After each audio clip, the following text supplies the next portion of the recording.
Hey, all right, welcome back. Let's talk about the next portion of writing your resume, and that is writing the objective in your resume.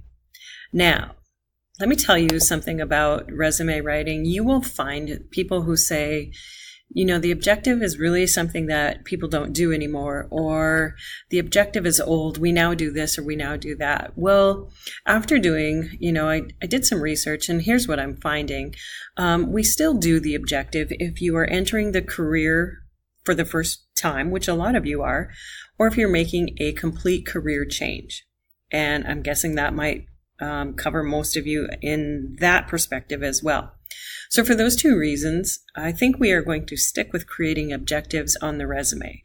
You do have some options if you are staying in the same line of work, and I will address those at a later point. But for now, it's my assumption that most students in this class are entering the career for the first time or are entering a totally brand new career. So that is why we're going to stick with an objective. So let's first learn what has to be in an objective. I'm going to take you over and we're going to watch a little video to learn what three components need to be in an objective. Here you go.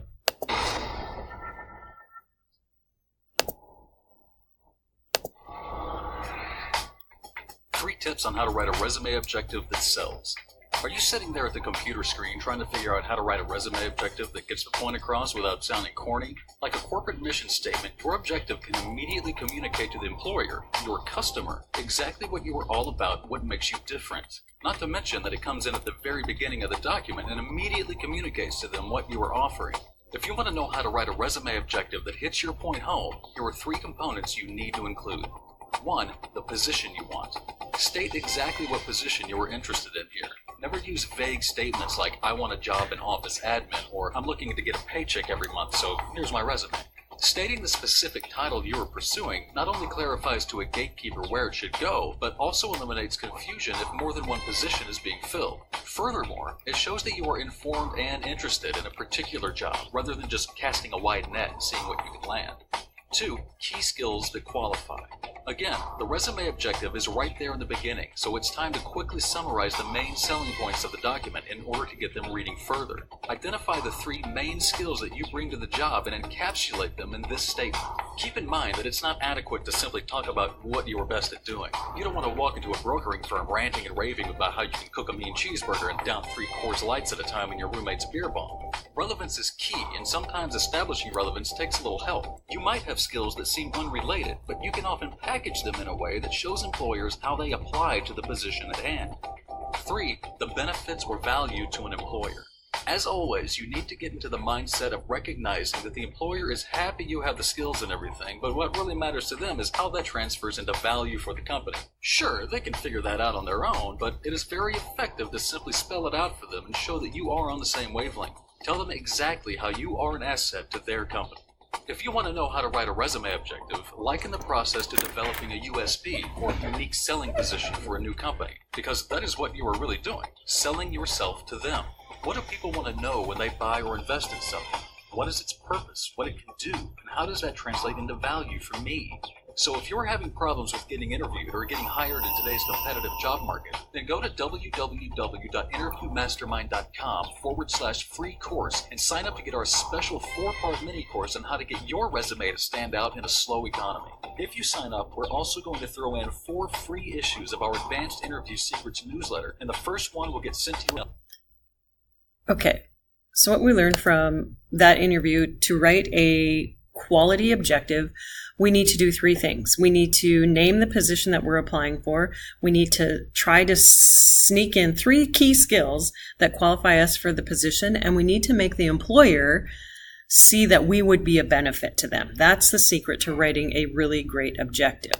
So I have 3 samples here. One's a bad objective, and I want you to see if you can tell me which one is the bad one. So let's go through this top one here. Outgoing certified public accountant with an MBA and 2 years of experience at specialized tax services. Okay, so those are the key skills. We are an accountant, we have an MBA, we have 2 years of experience. And then seeking to leverage my technical and professional expertise. Okay, another key skill technical and professional expertise to grow in the new role of accountant at your company. So we know what position this person is applying for and what benefits would this person have to the employer. Well, this person has all of these skills and they want to grow with their technical and professional experience. So as an employer, can you see that this person would benefit your company? Probably so. So that's probably a good objective. How about this one? Dump truck driver with a valid Class A certified driver's license and 2 years of experience. There are your qualifying key skills. Wishing to leverage my experience to fill the position of truck driver. Okay, what's the position that he's applying for? Truck driver. And more key skills, 0 accidents or injuries throughout the entire career. That's a key skill, but it also tells the employer that this person would be a benefit because it's a safe driver. So obviously that's going to probably qualify as a stellar objective as well. So obviously this one is probably our bad one. Obtain a challenging management position. What's wrong? It's not specific. It doesn't tell me what job they're exactly applying for, where I can develop myself creatively and become a high-level professional. Okay, everything is wrong with that because I don't know what the skills are. I don't know what job you're applying for. And as an employer, I'm really not sure how you can benefit me. All right, so obviously we picked the third one. So let's talk about how you can really work to make that objective a quality objective. I have a link here and you're probably going to have to just type that link in. But if you want more examples and more instruction on how to make a good objective, you can go here to this link. I really like this article. What I want to show you is a sample. This is a student created one. I had this student just last fall. And this student just really produced a great resume all the way around. So I'm going to use this as a sample throughout this course. And let's take a look at their objective. So how does this student do it? Recent Lake Area Technical Institute graduate from the program of Business Marketing and Management. Okay, so those are the key skills. That's the qualifier that tells me this person is qualified. Seeking the position of a real estate agent, a real estate assistant at Hegg Realtors. Okay, so I know exactly what job they're applying for. Hoping to leverage my skills of excellent customer service as well as professional written and communication interactions. So as an employer, I'm saying, how's this person going to benefit me? Well, looks like this person has great customer service. They have excellent communication and written skills. Okay, that's going to benefit me because I'm not going to have to spend time training them in customer service.